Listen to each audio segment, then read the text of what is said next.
Hello students, good noon all of you. आज हम आपको जो है अभी मैंने इससे पहले आप लोगों को इंटरचेंज ऑफ सेंटेंसेस पढ़ाया था। इंटरचेंज ऑफ सेंटेंसेस में आप लोगों ने हमारे वीडियोज़ में पैसिव वॉइस पढ़े थे और नेगेटिव, इंटेरोगेटिव और अफर्मेटिव सेंटेंस को बनाना सीखा था आप लोगों ने।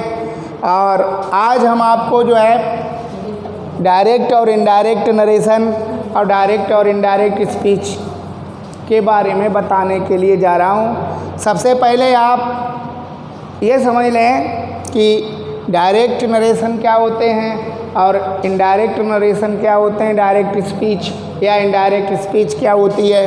तो मैंने आपको थोड़ा ये जानने के लिए आपके सामने थोड़ा सा हिंदी में लिखा है कि डायरेक्ट स्पीच या डायरेक्ट नरेशन वो होता है जब किसी वक्ता या कोई बात कहता है, कहने वाला कोई बात कहता है तो उसकी बात को हम ज्यों का त्यों बोल देते हैं, जैसा उसने कहा वैसा ही उसके शब्दों को लिख देते हैं या बोल देते हैं, तो वो डायरेक्ट नरेशन का होता है। लेकिन अगर उसी के द्वारा कहे गए वाक्यों को जब कोई दूसरा व्यक्ति कहता है, तो जब अपने किसी के द्वारा कही गई बात को जब कोई अपने वाक्यों में कहता है तब वो हम इनडायरेक्ट स्पीच कहते हैं। यानी किसी के द्वारा कहे गए वाक्यों को जब कोई दूसरा व्यक्ति अपने वाक्यों में कहता है तब हम उसको इनडायरेक्ट स्पीच कहते हैं। जैसे मान लीजिएगा ये कहें कि राम कहता है कि कल मैं स्कूल जाऊंगा, और जब कोई इसे दूसरा व्यक्ति कहेगा तो वो ये कहेगा कि राम कहता है कि कल वह स्कूल जाएगा। तब वो ये नहीं कहेगा कि कल मैं स्कूल जाऊंगा, क्योंकि थोड़ा सा परिवर्तन करना पड़ेगा। तो यही जो परिवर्तन होता है या दूसरे ने जो बात कही है उस बात को जब कोई दूसरा व्यक्ति कहता है तो उसमें थोड़ा सा परिवर्तन करना पड़ता है और वो जो है इनडायरेक्ट स्पीच कहलाती है। इसमें क्या होता है कि इसमें वाक्य के दो खंड होते हैं। वाक्य के दो खंड होते हैं, एक जो कामा किसी के द्वारा कहे गए वाक्यों को या कही गई बात को कामा के अंदर लिखा जाता है, तो जो कामा से पहले की चीज़ होती है वो हमारी रिपोर्टिंग वर्ब कहलाती है, और कामा के अंदर जो चीज़ होती है वो रिपोर्टेड स्पीच कहलाती है। ये रिपोर्टिंग एक रिपोर्टिंग वर्ब होता है और एक रिपोर्टिंग स्पीच होती है। ये भी आप जान लें, रिपोर्टिंग वर्ब और रिपोर्टिंग स्पीच, ये दो खंडों में वाक्य जो है हमारा डिवाइड होता है और इसी के अनुसार रिपोर्टिंग वर्ब के अनुसार ही रिपोर्टिंग स्पीच में परिवर्तन किया जाता है। अच्छा, इसके बाद में हम आपको बताना चाहूँगा कि वाक्य जो हैं सेंटेंस, काइंड ऑफ सेंटेंस 5 प्रकार के होते हैं वाक्य। तो हर वाक्य की डायरेक्ट और इनडायरेक्ट स्पीच अलग अलग तरीके से बनती है और रिपोर्टिंग वर्ब के अनुसार ही उसमें परिवर्तन होते हैं। तो हम अब आपको जो है वाक्य यहाँ पर लिखेंगे। 5 प्रकार के वाक्य होते हैं। सेंटेंस का जो प्रकार है वो 5 प्रकार के हैं। तो सबकी जो है डायरेक्ट से इनडायरेक्ट हर वाक्य की अलग अलग बनेगी, और वो काइंड ऑफ सेंटेंस आप सभी लोग नोट कर लें और जान लें। मैं लिखने जा रहा हूँ उनको।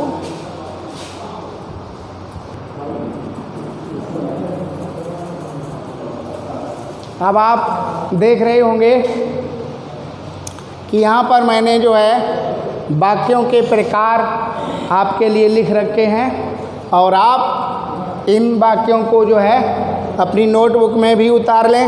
9th और 10th वाले स्टूडेंट्स, ये इनके लिए ये ज़रूरी है। और ये जो 5 प्रकार के सेंटेंसेज हैं जो मैंने यहाँ पर लिखे हैं, इन्हीं वाक्यों की जो है डायरेक्ट से इनडायरेक्ट बनती है, और इनके जो हैं सभी के डायरेक्ट से इनडायरेक्ट बनाने के नियम अलग अलग होते हैं और हम आपको जो है क्रम से पहले असर्टिव सेंटेंसेस की डायरेक्ट से इनडायरेक्ट बनाना सिखाएंगे, यानी कथनात्मक वाक्यों की। इसके बाद इंटरोगेटिव की बनाना सिखाएंगे और प्रश्नवाचक वाक्यों की। इसके बाद इम्परेटिव सेंटेंसेस जो कि आज्ञासूचक वाक्य होते हैं उनकी डायरेक्ट से इनडायरेक्ट बनाना सिखाएंगे। इसके बाद एक्सक्लेमेटरी सेंटेंसेस होते हैं विस्मय बोधक वाक्य, उनकी बनाना सिखाएंगे। और इसके बाद में ऑप्टेटिव सेंटेंसेस जो मैंने लिखा है इच्छा बोधक वाक्य, इन सभी की आपको जो है डायरेक्ट से इनडायरेक्ट बनाने का नियम और कायदा हम आपको बताएंगे। ये सब आप नोट कर लीजिएगा और इसके बाद में एक एक सेंटेंस की हम जो है डायरेक्ट से इनडायरेक्ट बनाने के नियम सीखेंगे। और इसके बाद जो है मैंने आपको बताया था कि 2 खंडों में वाक्य बटा हुआ होता है। तो असर्टिव सेंटेंसेस में आप इसका आज हम जो है स्टार्ट करेंगे असर्टिव सेंटेंसेस की डायरेक्ट से इनडायरेक्ट बनाने के नियम। देखिए आप जान लें डायरेक्ट से इनडायरेक्ट बनाने में सिर्फ और सिर्फ 3 परिवर्तन करने पड़ते हैं, 3 चेंजेस करने पड़ते हैं।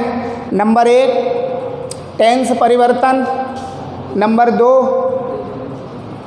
पर्सन परिवर्तन और नंबर 3 निकटता से दूरी में परिवर्तन। ये 3 परिवर्तन करने पड़ते हैं तो इन्हें आप जान लीजिएगा।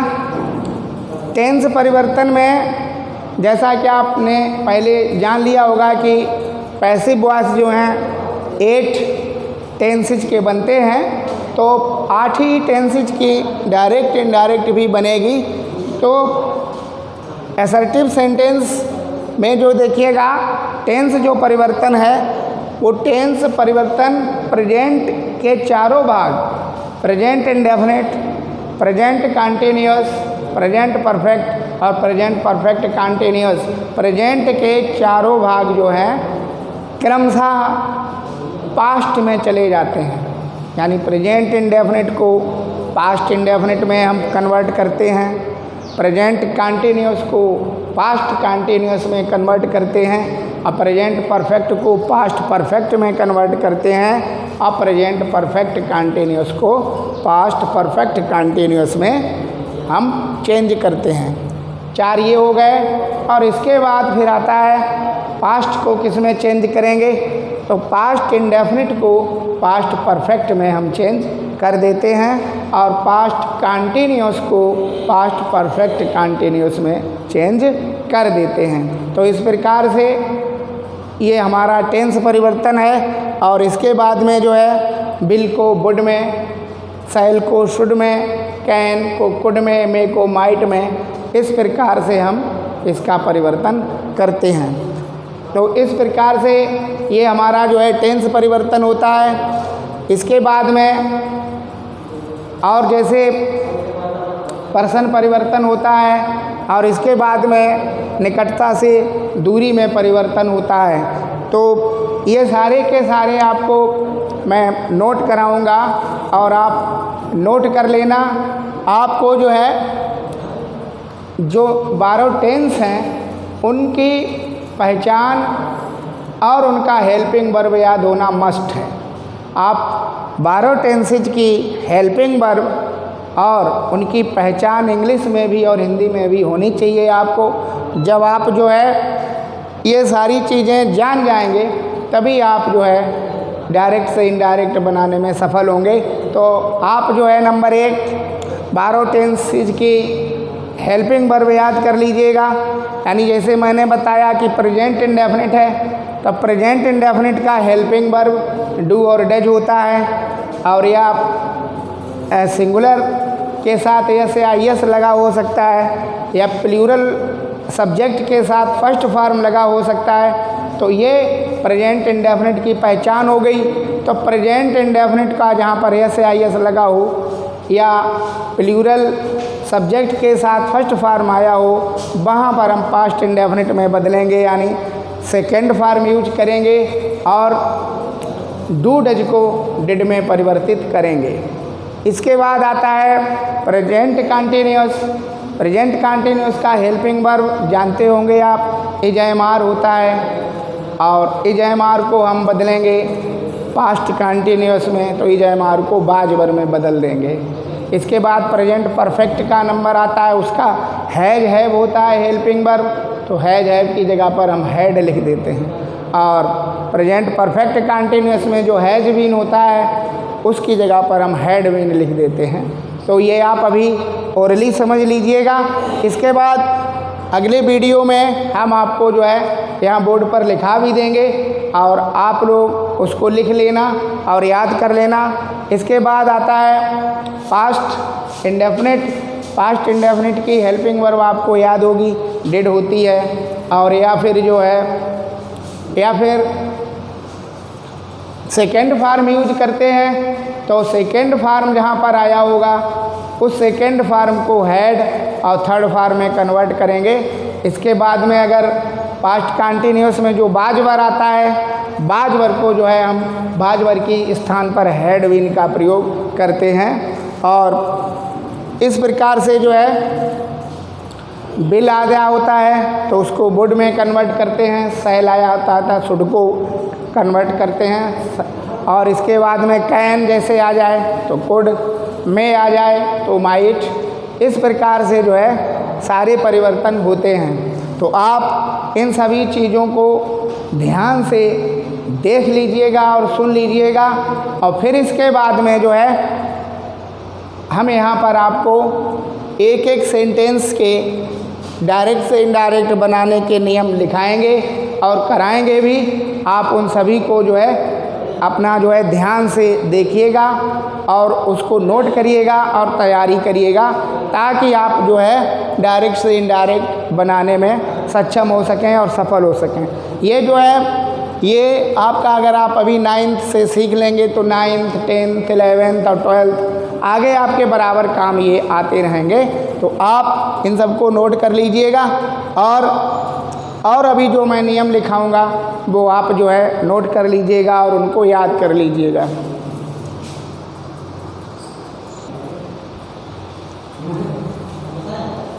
अब आप यहाँ पर देख पा रहे होंगे मैंने आपको यहाँ पर लिखा है नंबर 1 पर असर्टिव सेंटेंसेस की डायरेक्ट से इनडायरेक्ट किस प्रकार बनाएंगे। तो रिपोर्टेड वो असर्टिव सेंटेंसेस में अगर सैड आया है तो हम सैड ही रखा रहने देंगे, सैड को सैड में ही रखा रहने देंगे असर्टिव सेंटेंसेस में। और अगर सैड टू आया है तो सैड टू के स्थान पर हम टोल्ड का प्रयोग करेंगे, सैड टू के स्थान पर टोल्ड लिख देते हैं। और फिर जब हम ये कामा हटाएंगे, ये जो कामा लिखे हैं ना इनको हटाकर हम यहाँ पर दैट लगाकर हमारा जो है दोनों खंडों को हम दैट लगाकर जोड़ देते हैं। यानी जो कंजंक्शन का काम करेगा, जोड़ने का काम, वो दैट करेगा असर्टिव सेंटेंसेज में। और जो भी मैंने अभी आपको परिवर्तन बताए हैं वो नियमानुसार परिवर्तन करेंगे। यानी टेंस में परिवर्तन करेंगे, पर्सन में परिवर्तन करेंगे और निकटता से दूरी में परिवर्तन करेंगे। वो नियमानुसार परिवर्तन हमने आपको अभी बता दिए हैं। इसके बाद देखिए ये जो कामा से पहले की चीज़ होती है, जैसे ये आई सेड टू यू, तो ये हमारा रिपोर्टेड वर्ब होता है। ऊपर मैंने लिख दिया है आपकी सुविधा के लिए रिपोर्टेड वर्ब। और इसके बाद में जो कामा के अंदर लिखा रहता है वो रिपोर्टेड स्पीच होती है। तो आप ये सब लोग जान लें ये रिपोर्टेड वर्ब है और ये रिपोर्टेड स्पीच है। अब इसको देखिएगा, जैसे कि मैंने बताया है कि सेड टू के स्थान पर टोल्ड लिख देते हैं। तो आई ये लिखा है तो आई अपनी ही जगह पर लिखा रहेगा और सेड टू की जगह पर मैंने बताया कि आपको टोल्ड लिखना है, आई टोल्ड। और ये यू वैसा ही लिखा रहेगा। इसके बाद में ये कामा हटाकर मैंने लिखा है कि दैट का प्रयोग करेंगे तो दैट लिख देंगे, आई टोल्ड यू दैट। अब देखिएगा आई ने यू से कहा है तो यहाँ पर यू ही रहेगा, यू ही इस साल जैसे पास हो जाएगा। आई ने यू से कहा कि तुम इस साल पास हो जाओगे तो आई टोल्ड यू दैट और ये यू का यहाँ पर यूँ ही रहेगा। और मैंने बताया है कि बिल का वुड कर देते हैं, तो यू के बाद बिल को हम वुड में कन्वर्ट कर देते हैं। तो I told you that you would पास, और ये जो है दिस जो है निकटता प्रकट करता है, और दिस को हम दूरी प्रकट करने के लिए दैट का प्रयोग कर देते हैं। तो I told you that you would पास, और दिस का हम दैट कर देते हैं, और ईयर ऐसा ही लिखा रहेगा। तो इस प्रकार से हम जो है असर्टिव सेंटेंस की इनडायरेक्ट से डायरेक्ट स्पीच बना देते हैं। तो अभी आप जो है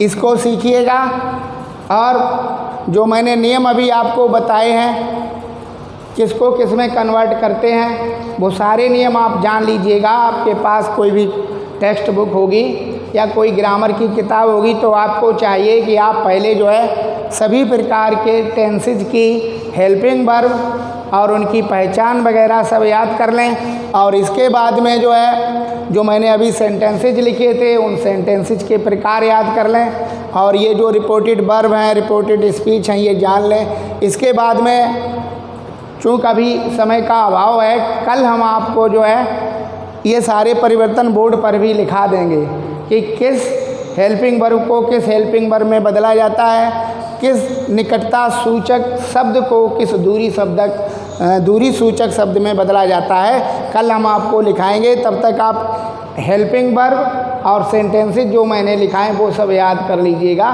फिर कल और आगे बात करते हैं। तब तक के लिए थैंक यू।